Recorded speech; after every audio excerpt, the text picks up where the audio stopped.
Lumaki si Rogelio Jun Ramirez sa San Fernando, Pampanga, sa isang pamilyang marunong magsakripisyo. Ang kanyang ama, si Mario, ay jeepney driver na araw-araw bumibiyahe mula madaling araw hanggang gabi. Ang kanyang ina, si Elena, ay mananahi ng mga uniforme at barong sa kanilang barangay. Panganay si Jun sa 3 magkakapatid, kaya mula pagkabata ay ramdam na niya ang bigat ng responsibilidad. Ang bunso ay nasa high school pa, habang ang gitna ay nag-aaral ng kursong edukasyon. Sa maliit na bahay na yari sa kahoy at yero, natutunan ni Jun ang kahalagahan ng tiyaga, pagtitipid, at pangarap. Hindi siya nakapagkolehiyo dahil sa kakulangan ng pera, ngunit nakapagtapos ng high school at kumuha ng TESDA course sa welding at construction skills. Doon niya natutunan ng praktikal na kasanayan na naging tulay sa kanyang pag-apply sa abroad. Sa isip niya, hindi man ako nakapagtapos ng kolehiyo, ang kasanayan ko ang puhunan ko. Isang araw nakakita siya ng job posting sa isang recruitment agency sa Maynila para sa construction worker sa Sydney, Australia. Dumaan siya sa mahigpit na proseso, medical exam, training at orientation tungkol sa kultura at batas ng Australia. Ang pangunahing motibasyon niya ay ang pamilya, ang pangarap na bahay para kay Mina, ang kanyang asawa, at ang magandang kinabukasan para kay Carlo, ang kanilang anak. Sa huling araw bago siya umalis, muntik na siyang umatras. Nakaramdam siya ng takot na baka hindi kayanin ang layo at hirap. Ngunit pinatatag siya ng yakap ni Mina at ng pangako ni Carlo. Papa, pagbalik mo may bahay na tayo. Paglapag sa Sydney, agad niyang naramdaman ang lamig ng hangin. Malayo sa init ng Pampanga, namangha siya sa malinis na kalsada, organisadong transportasyon at modernong gusali. Sa isip niya, parang ibang mundo. Ang bawat detalye ay bago sa mata ko. Dinala siya sa staff housing kung saan may bayad na $150 Australian kada linggo o 5,500 pesos. May shared kitchen, maliit na kwarto at mahigpit na rule sa kalinisan. Doon niya natutunan ng pamumuhay na mag-isa, magluto ng sarili, maglinis ng kwarto at mag-budget ng groceries. Tuwing alas 5 ng umaga, gumigising siya upang maghanda ng baon, madalas noodles o tinapay, bago sumakay ng tren papunta sa construction site. Sa trabaho, natutunan niyang makipagsalamuha sa iba't ibang tao. Sa boss, diretso at prangka ang mga Australiano. Walang paligoy-ligoy, kaya natutunan niyang maging malinaw sa sagot. Sa mga katrabaho, nakilala niya ang mga Nepalese at Indian workers. Sa break time, nagbabahagi sila ng pagkain, curry, dumplings, at minsan pansit na dala ni Jun.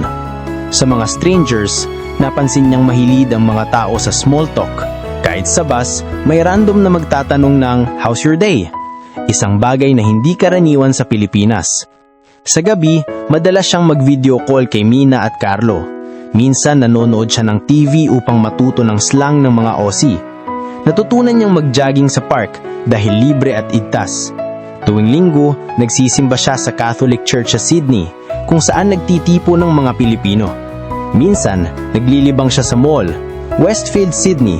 Namamangha siya sa dami ng branded stores at sa maayos na opening and closing hours, karaniwang 9 a.m. to 5 p.m. Nakadiskubre rin siya ng hobby, kinukunan ng mga tanawin. Opera House, Harbour Bridge at Bondi Beach. Nakita niya ang malaking pagkakaiba ng pamumuhay. Mas mahal ang pamasahe, $3 to $4 Australian kada sakay, 110 pesos to 150. Ngunit mas mabilis at maayos kaysa jeepney. Mas mahal ang pagkain sa labas, $15 to $20 Australian kada meal, 550 pesos to 750. Kaya mas tipid kung magluluto sa bahay. Mas disiplinado ang mga tao. Bawal tumawid kung hindi pedestrian lane at may multa agad. Mas independent ang lifestyle. Walang extended family living. Mas mabilis ang internet. Ngunit mas mahal ang phone plan, $40 Australian kada buwan, 1,500 pesos. Malinis ang kalsada, maraming green spaces at ligtas kahit gabi. Minsan, nagkaroon siya ng problema sa budget. Napabili ng mamahaling jacket at sapatos, kaya kinapos sa remittance. Nagkasakit siya at natutunan kung paano gumagana ang Medicare system. Libre ang check-up, ngunit kailangan ng tamang dokumento. Sa unang kabanata ng kanyang paglalakbay, natutunan ni Jun na ang Australia ay hindi lamang lugar ng trabaho. kundi lugar ng pagkatuto at pagdiskubre. Sa isip niya, ang bawat araw ay aralin. Ang bawat aralin ay hakbang patungo sa pangarap. At ang pangarap ay para sa pamilya. Pagkatapos ng ilang linggo mula nang dumating si Rogelio June Ramirez sa Sydney, nagsimula na siyang maramdaman ang bigat ng pag-a-adjust sa bagong mundo. Ang lahat ay bago. Mula sa klima, pagkain, kultura, hanggang sa paraan ng pakikisalamuha sa mga tao. Sa unang buwan, halos hindi siya makatulog sa lamig ng gabi. Sanay siya sa init ng Pampanga, kaya't kinailangan niyang bumili ng makapal na jacket at kumot. Nakakagulat para sa kanya na kahit madaling araw, tahimik at ligtas ang kalsada. Walang maiingay na tricycle o jeepney at ang mga ilaw sa daan ay laging maayos. Sa isip niya, parang disiplinado ang bawat sulok dito. Walang kalat, walang ingay, pero may katahimikan na nakakaaliw. Tuwing 5:00 ng umaga, gigising siya para maghanda ng baon.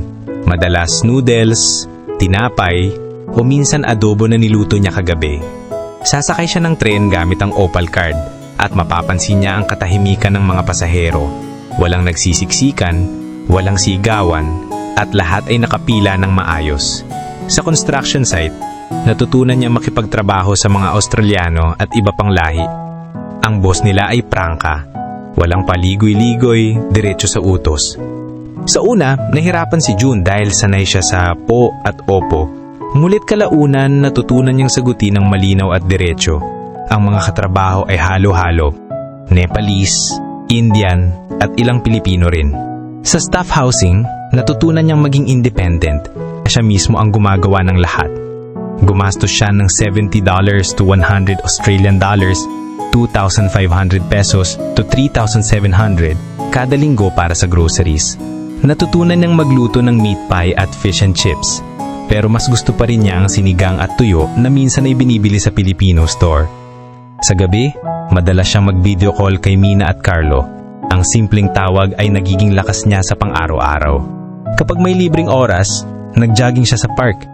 Doon niya nakikita ang mga Australiano na mahilig sa outdoor activities, cycling, jogging, o simpleng picnic. Tuwing linggo sa Catholic Church, doon siya nakahanap ng komunidad na parang pamilya.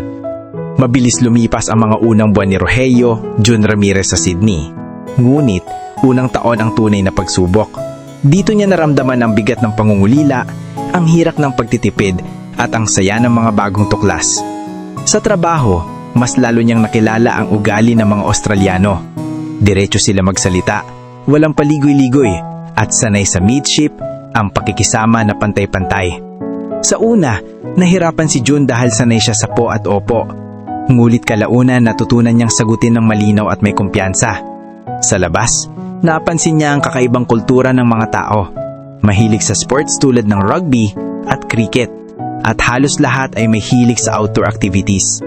Sa park, makikita niya ang mga pamilya na nagpipiknik, nagbabarbecue o nagja-jogging kasama ang aso.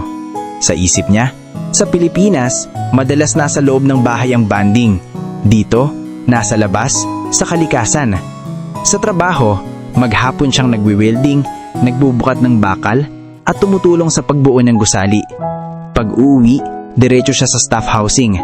Doon, magluluto siya ng simpleng hapunan. Madalas sinigang na baboy kung may nabili siyang tamarind mix sa Filipino store, o kaya noodles at itlog kung tipid mode. Sa gabi, magbi-video call siya kay Mina at Carlo. Ang simpleng tawag ay nagiging lakas niya para ipagpatuloy ang bukas. Sa boss, natutunan niyang huwag matakot sa prangka. Kapag mali, agad siyang pinapansin. Ngunit kapag tama, may papuri rin. Sa katrabaho, nakabuo siya ng barkada. Isang Nepalese na si Raj, isang Indian na si Arjun, ang kapwa Pilipino sa mall at pasyalan. Minsan, pumupunta siya sa Westfield Sydney or Darling Harbour. Namamangha siya sa maayos na opening at closing hours ng mga tindahan, karaniwang 9 AM to 5 PM. Hindi naging madali ang unang taon. Budget, gumastos siya ng $70 to $100 Australian dollars kada linggo sa groceries at $150 Australian dollars sa renta. Minsan, kinapos siya dahil napabili ng mamahaling gamit.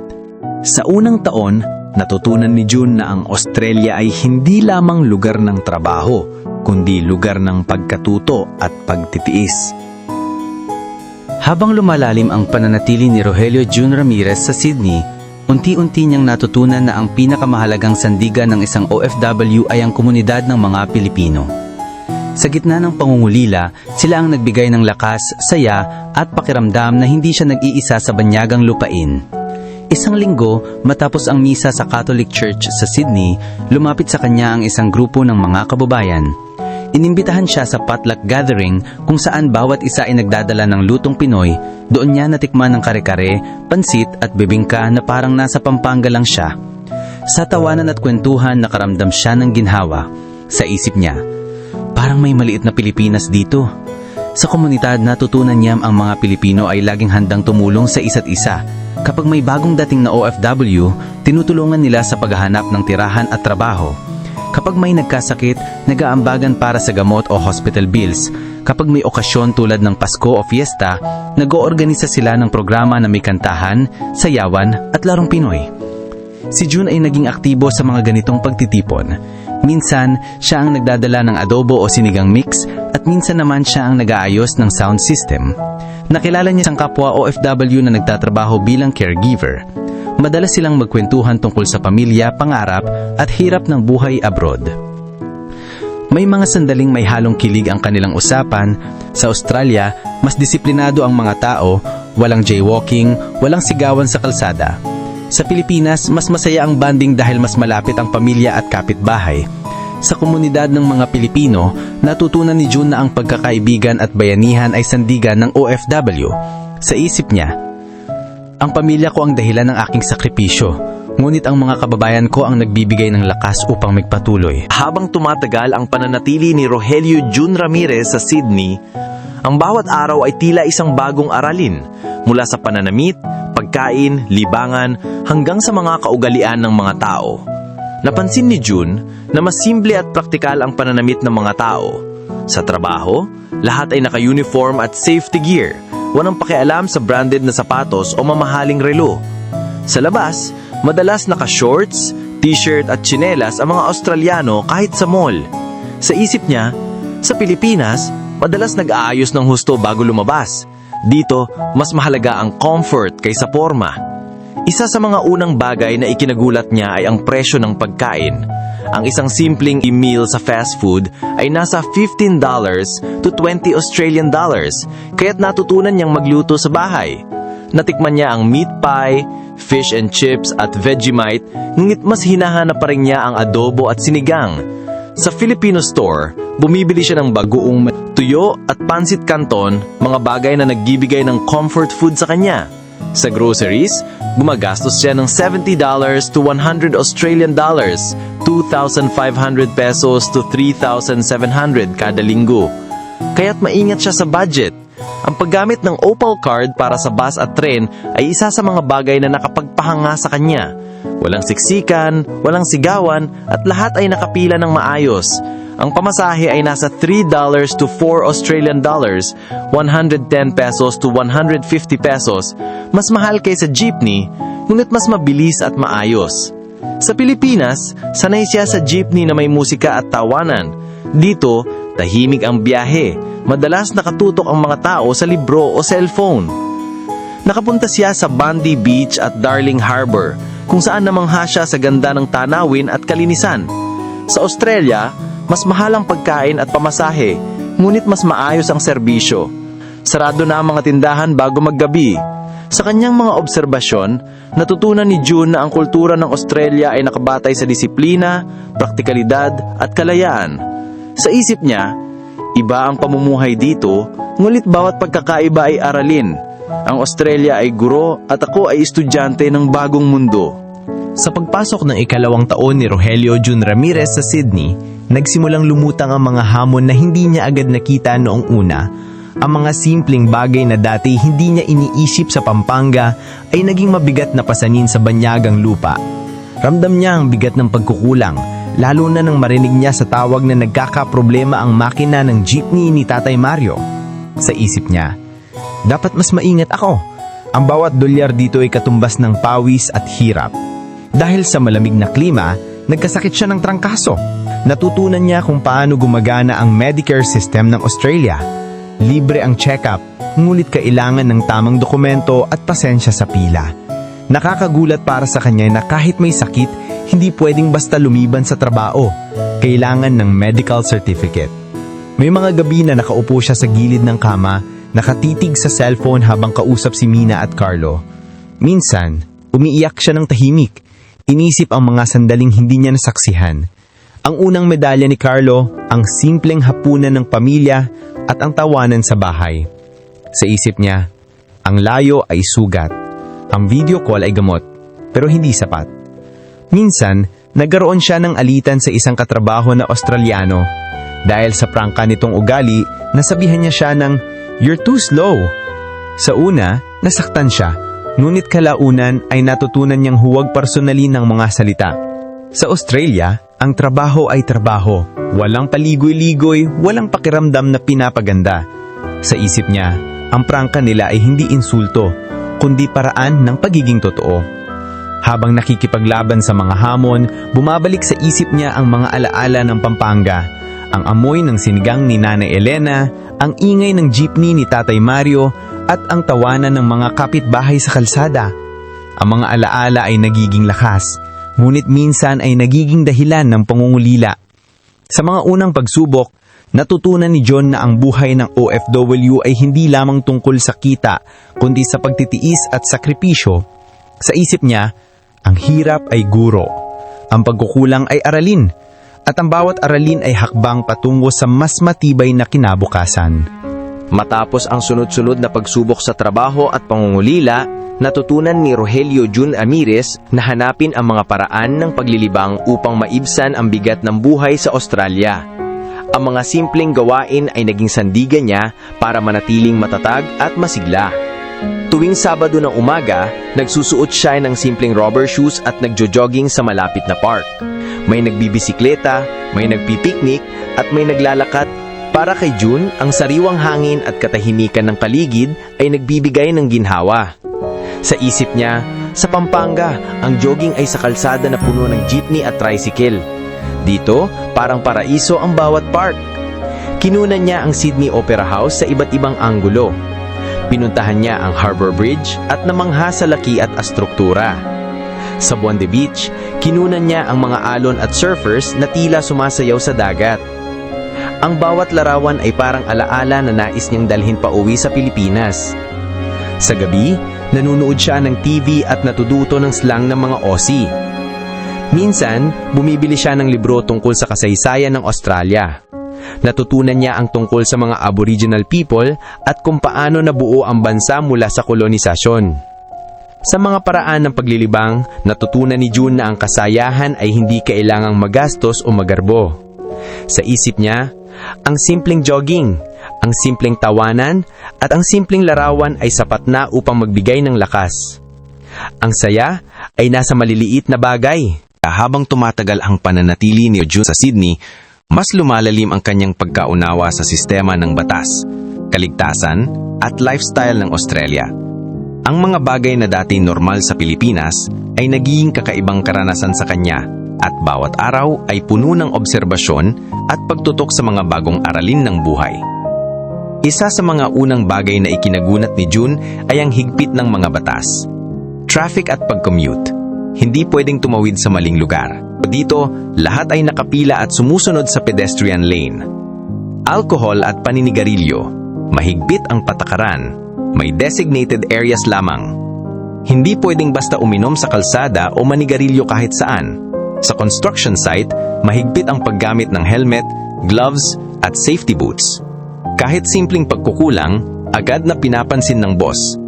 Sa isip niya, dito, ang disiplina ay hindi opsyon, kundi obligasyon. Ang batas ay guro na nagtuturo ng respeto. Naramdaman ni June ang kakaibang sense of safety sa Australia. Kahit gabi, ligtas siyang makalakad sa kalsada. Walang tambay na nag-iinom sa gilid, walang nag-aaway. Malinis ang paligid, walang kalat, walang usok ng tambucho. Sa park, may CCTV at security patrol, kaya't ramdam niya ang proteksyon. Sa isip niya, sa Pampanga, minsan nag-aalala ako sa gabi. Dito, ang katahimikan ay kaligtasan. Mas mahalaga ang oras kaysa sa forma. Kahit sa mall, Naka-shorts at tsinelas lang ang karamihan. Nadiskubre ni June ang mga benepisyo ng pamumuhay sa Australia. Medicare, libre ang check-up at ilang gamot, basta't kumpleto ang dokumento. Ang community assistance, may mga organisasyon na tumutulong sa mga migrant workers sa trabaho, tirahan at legal advice. Ang Catholic Church ay naging sentro ng pagkakaisa ng mga Pilipino. Sa kanyang mga obserbasyon, natutunan ni June na ang Australia ay bansa ng disiplina, kaligtasan at respeto sa oras at batas. Sa isip niya, ang pamumuhay dito ay mahigpit, ngunit makatarungan. Ang bawat batas ay proteksyon at ang bawat disiplina ay gabay sa mas maayos na buhay. Mas lumalalim ang kanyang karanasan sa trabaho at pakikisalamuha sa mga tao sa paligid. Ang construction site ay hindi lamang lugar ng pagod at pawis, kundi isang entablado kung saan natutunan niya ang iba't ibang ugali, kultura at paraan ng pakikitungo. Minsan, nakakasalubong siya ng mga Australian customers na bumibisita sa site. Mahilig sila sa small talk kahit simpleng how's your day ay nagiging simula ng usapan. Nakakagulat para kay June dahil sa Pilipinas, bihira ang ganoong pakikitungo sa di kakilala. Sa bawat araw na lumilipas sa Sydney, ang distansya ay tila sugat na paulit-ulit niyang nararamdaman. Ngunit ang mga tawag, mensahe at alaala ay nagsisilbing gamot na nagbibigay ng lakas upang magpatuloy. Tuwing gabi, pagkatapos ng trabaho, agad niyang binubuksan ng cellphone para makausap si Mina at Carlo. Sa video call, nakikita niya ang anak na mas lumalaki, mas nagiging matalino at mas nagiging malapit sa ina. Si Mina naman ay laging nagkukwento ng mga pangyayari sa bahay, kung paano nasira ang makina ng jeepney ni Tatay Mario, kung paano nagkaroon ng bagong order si Nanay Elena sa pananahe, at kung paano nagkakatuwaan ang mga kapitbahay sa fiesta. Sa isip niya, ang bawat tawag ay tulay. Ang bawat salita ay paalala na hindi ako nag-iisa. Minsan, masayang balida. Nakakuha ng medalya si Carlo sa school dahil sa kanyang drawing ng makulay na jeepney. Bilang construction worker, kumikita sanang humigit kumulang 800 to 900 Australian dollars kada linggo. Sa remittance, bahagi ng kita ay agad niyang ipinadadala kay Mina para sa gastusin sa bahay, tuition ni Carlo at panggamot kay Nanay Elena. Sa savings, tinatabi niya ang 200 to 250 Australian dollars kada linggo para sa ipon. Sa personal expenses, ang natitira ay ginagamit niya sa renta, pagkain, pamasahe at maliit na libangan. Sa isip niya, ang bawat dolyar na ipinadadala ay hindi lang pera, kundi pader at haligi ng pangarap na bahay. Mga gastos niya sa Australia, renta, 150 Australian dollars kada linggo, 5,500 pesos sa staff housing. Groceries, 70 to 100 Australian dollars, 2,500 pesos to 3,700 kada linggo. Pamasahe, 3 to 4 Australian dollars, 110 pesos to 150, bawat biyahe gamit ang Opal card. Phone and internet, 40 Australian dollars kada buwan, 1,500 pesos. Para sa miscellaneous, minsan gumagastos siya sa mall o pasyalan, ngunit limitado lamang. Sa bawat remittance, nakikita niya ang unti-unting pagbabago sa bahay sa Pampanga. Naipagawa na nila ang bagong gate, nabili na ang ilang materyales para sa pader, nakatulong din sa tuition ni Carlo at sa gamot ni Nanay Elena. Sa video call, ipinapakita ni Mina ang mga pagbabago. Sa isip niya, ang bawat sakripisyo dito ay may bunga doon. Minsan, nakikipag-usap siya sa kapwa OFW tungkol sa ipon. May ilan na nakabili na ng lupa, may iba na nakapagpatayo na ng negosyo. Ang mga kwento nila ay nagiging inspirasyon para kay June. Sa isip niya, kung kaya nila, kaya ko rin, basta't tsaga at disiplina. Sa kanya financial journey, natutunan ni June na ang pag-iipon ay hindi lamang tungkol sa pera, kundi sa pangarap at responsibilidad. Sa isip niya, ang bawat sentimo ay hakbang. Ang bawat hakbang ay papalapit sa bahay, at ang bahay ay simbolo ng tagumpay ng pamilya. Paglalakad at pagmamasid sa lungsod. Kapag wala siyang pasok, madalas siyang maglakad sa paligid ng Sydney. Sa Circular Quay, pinagmamasdan niya ang mga ferry na dumarating at umaalis, at ang mga turista na namamangha sa Opera House. Sa Hyde Park, nakaupo siya sa bangko. Pinapanood ang mga taong nagpipiknik at nagbabasa ng libro. Sa isip niya, sa Pilipinas, ang aliwan ay piyesta at kantahan. Dito, ang katahimikan at tanawin ang nagbibigay ng saya. Naging ugali niya ang pagbili ng murang libro sa second-hand shop. Natutunan niya ang kasaysayan ng Australia, ang mga Aboriginal people, ang kolonisasyon ng mga British, at kung paano nabuo ang bansa bilang moderneng lipunan.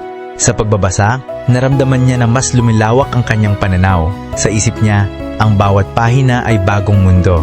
Ang bawat aralin ay dagdag na lakas. Kasama ang mga kababayan, madalas silang nagkakaroon ng potluck gatherings. Sa kantahan ng OPM at tawanan, nakalimutan ni June ang lungkot. Minsan, naglaro sila ng basketball sa community court. Minsan, nagpunta sila sa Bondi Beach para mag-barbecue ng liempo at hotdog. Sa mga sandaling iyon, naramdaman niya ang init ng pagkakaibigan. Minsan, dinadala siya ng mga kaibigan sa Filipino restaurant. Doon niya natikman ang kare-kare at halo-halo na parang nasa Pampanga lang ha. Sa staff housing, natutunan niyang magluto ng bagong putahe, spaghetti na may halong tuyo at bagoong, isang kakaibang kombinasyon na siya mismo ang nakaimbento. Sa kanyang mga paraan ng pagtaka sa lungkot, natutunan ni June na ang kasayahan ay nasa maliliit na bagay.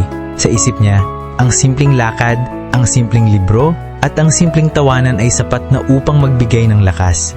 Ang saya ay hindi kailangang maggastos, basta't kasama ang tamang tao at tamang alaala. Sa ikatlong taon sa Sydney, mas napansin niya ang pagkakaiba ng pananampalataya at kaugalian ng mga tao sa Australia kumpara sa Pilipinas. Ang relihiyon, kultura at disiplina ng lipunan ay naging bahagi ng kanyang paglalakbay bilang OFW. Mga bagay na nagbigay sa kanya ng lakas, ngunit minsan ay nagdulot din ng pagkamangha at tanong. Tuwing linggo, hindi nawawala sa routine ni June ang pagsisimba. Sa Catholic Church sa Sydney, nagtitipo ng mga Pilipino. May misa sa Ingles, ngunit may mga awit na Pinoy na nagdadala ng init ng bayan. Sa misa, nakikita niya ang mga kababayan na nagdadala ng pansit at bibingka pagkatapos, parang fiesta sa Pampanga. Mga taong handang makinig, tumulong at magdasal para sa isa't isa. Sa isip niya, ang pananampalataya ay tulay. Kahit saan kadalhin, ang Diyos ay kasama. Mas prangka ang mga Australiano, walang paligoy-ligoy, walang pakitang tao. Kapag may problema, diretsyo nilang sinasabi. Sa trabaho, kapag mali ang gawa, agad na pinapansin. Sa isip niya, sa Pilipinas mas emosyonal ang pakikitungo. Dito, mas praktikal at diretsyo. Minsan sa staff housing, nagkakaroon sila ng kwentuhan tungkol sa kababalaghan. Si Raj ay nagkwento ng mga alamat ng Nepal tungkol sa mga espiritu sa bundok.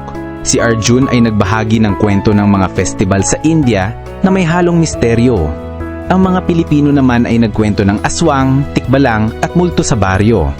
Sa mga usapan, napansin ni June na kahit iba-iba ang kultura, pare-pareho ang tao sa paghahanap ng paliwanag sa mga bagay na hindi nakikita.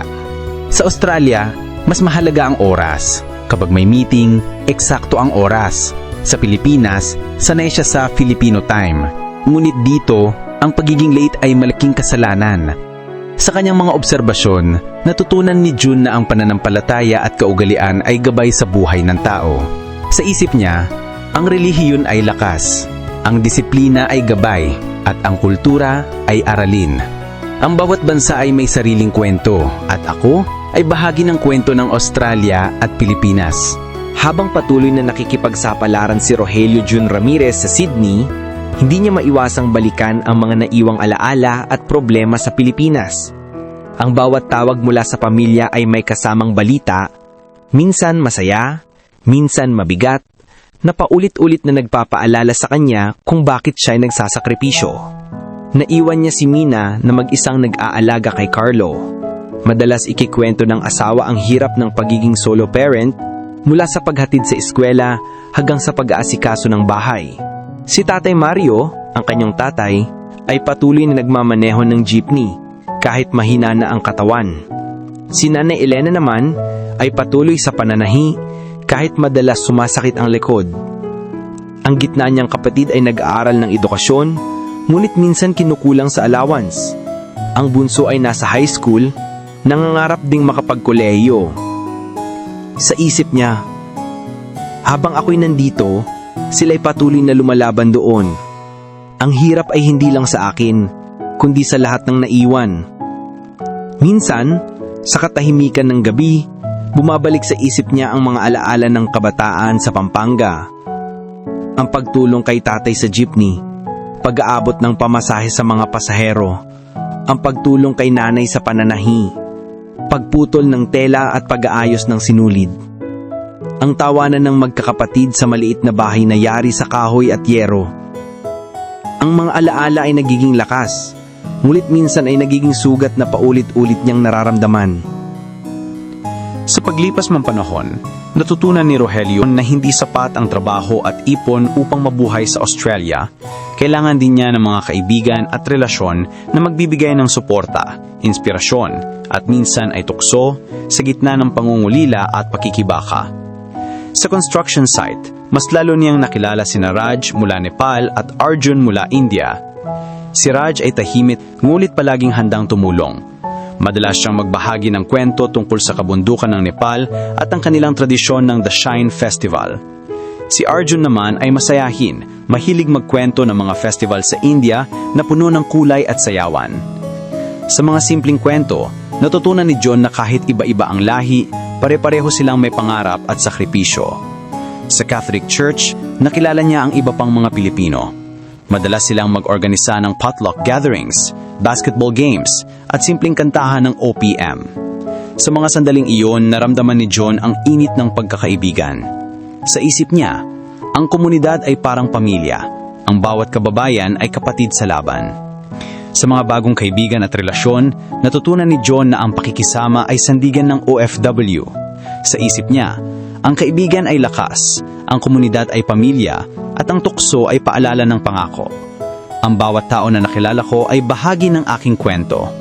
Habang mas tumatagal si June sa Sydney, mas lumalalim ang kanya pagkaunawa sa pamumuhay ng mga Australiano.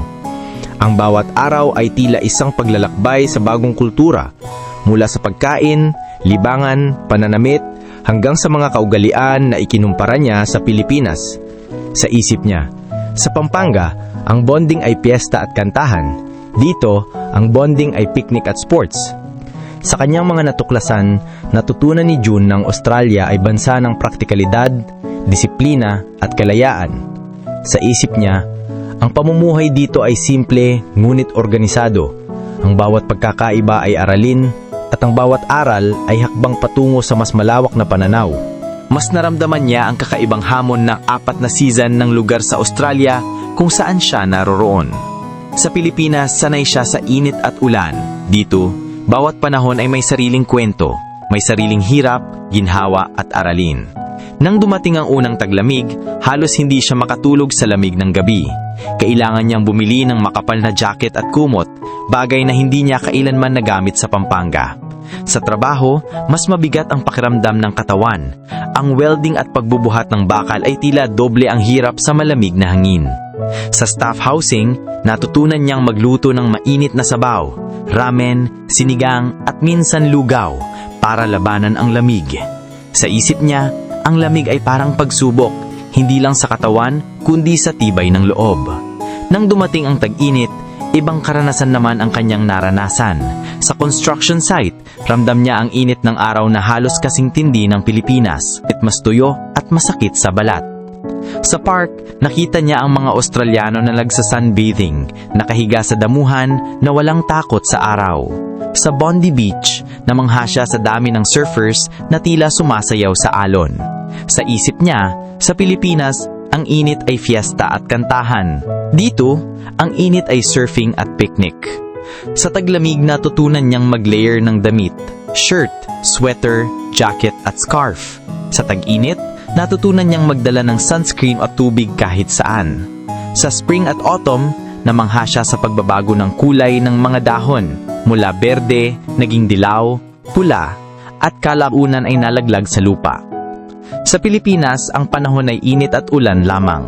Sa Australia, bawat season ay may sariling lifestyle.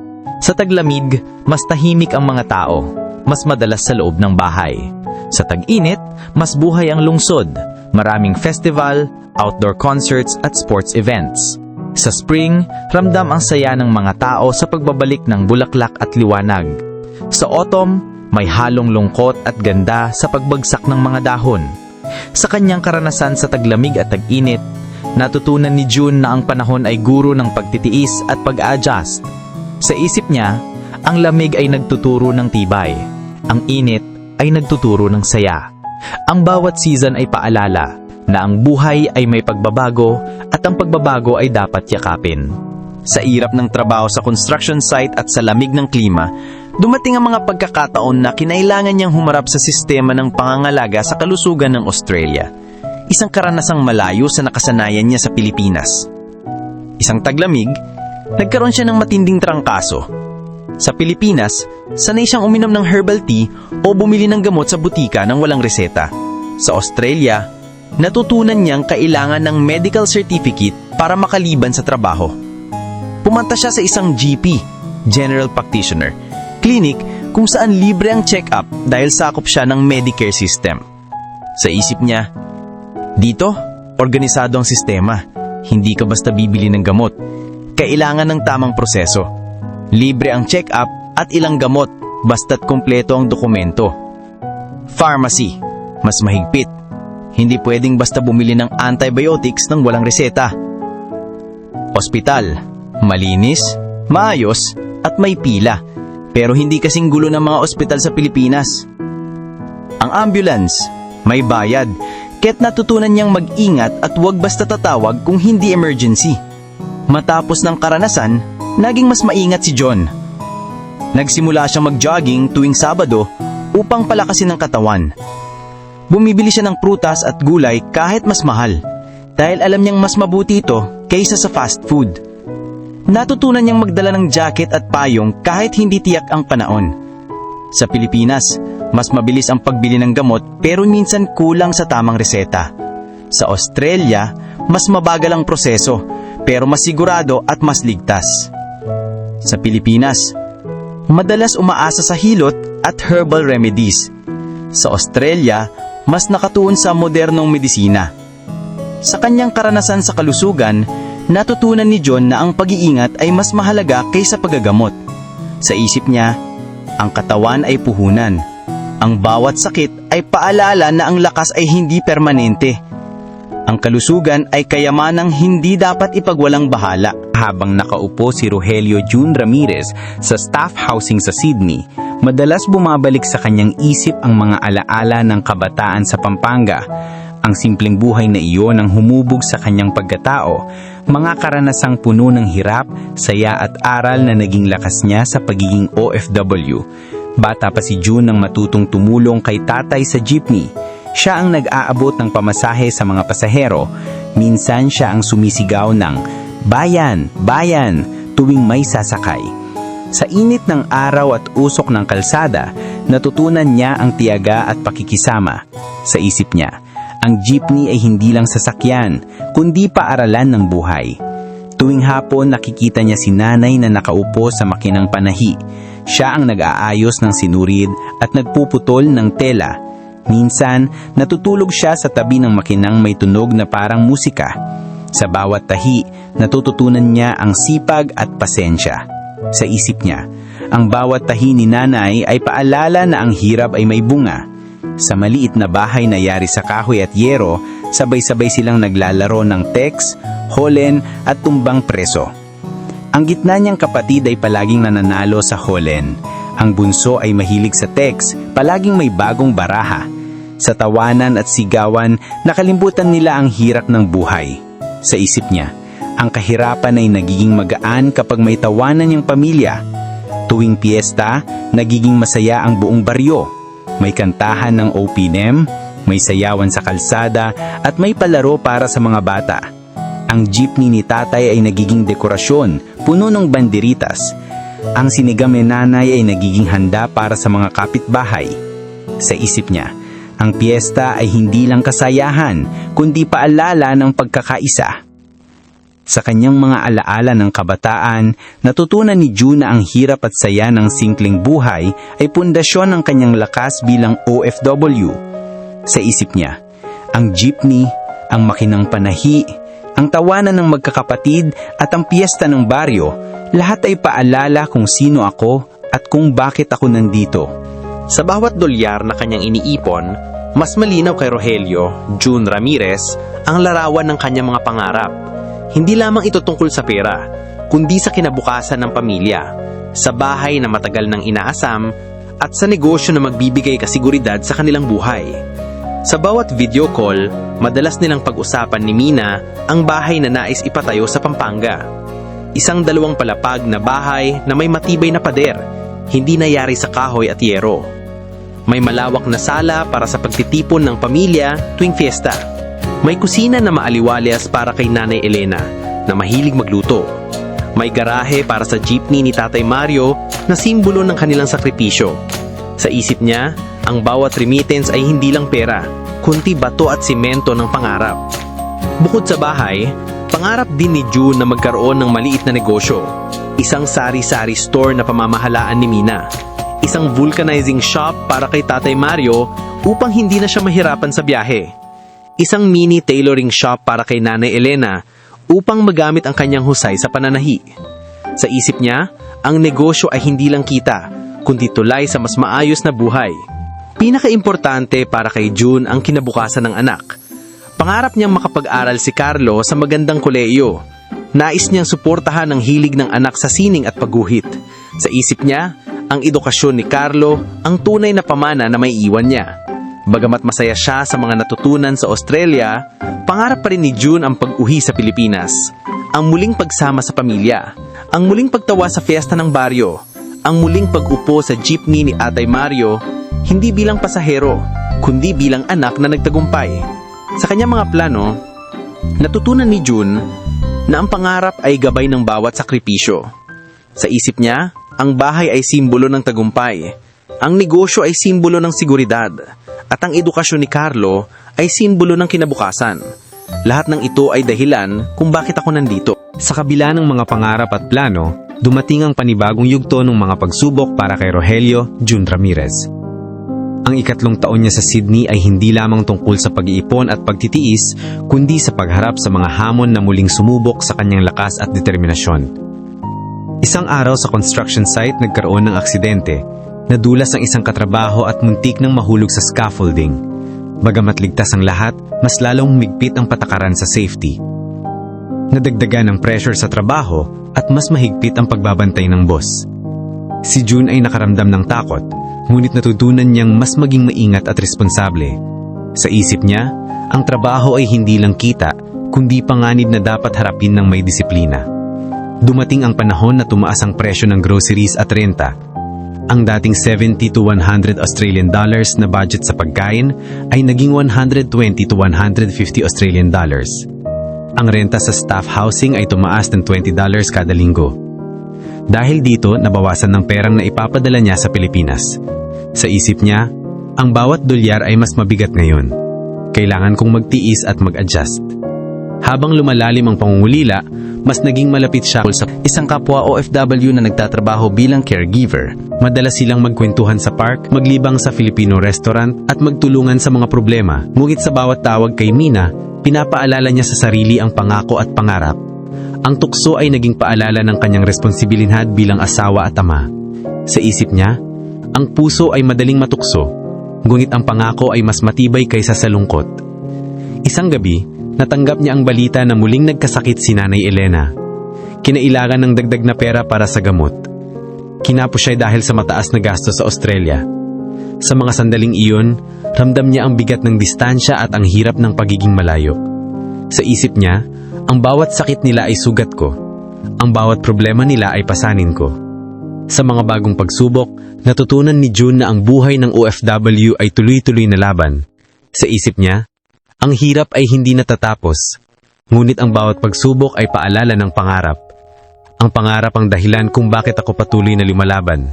Sa gitna ng hirap at pagsubok, nakaranas din si Rogelio June Ramirez ng mga tagumpay at maliliit na panalo sa Australia. Ang mga sandaling ito, bagamat simple, ay nagbigay sa kanya ng lakas, inspirasyon at pag-asa na ang kanyang sakripisyo ay may bunga. Isang araw, pinuri siya ng boss dahil sa maayos na pagkaka-welding ng bakal. Nakamit niya ang dagdag na oras at overtime pay na malaking tulong sa kanyang ipon. Sa site, nakilala siya bilang masipag at maaasahan, kaya't madalas siyang inuuna sa mga proyekto. Sa isip niya, ang respeto ay hindi hinihingi, kundi pinapatunayan sa gawa. Sa Catholic Church, naging aktibo siya sa pagtulong sa mga programa. Sa potluck gatherings, siya ang madalas nagdadala ng adobo at sinigang mix na laging nauubos. nakilala siya bilang Kuya June ng mga bagong OFW na tumutulong sa paghahanap ng tirahan at trabaho. Sa isip niya, ang komunidad ay pamilya, ang bawat kababayan ay kapatid sa laban. Sa video call, nakita niya ang bagong gate ng bahay sa Pampanga, bunga ng kanyang remittance.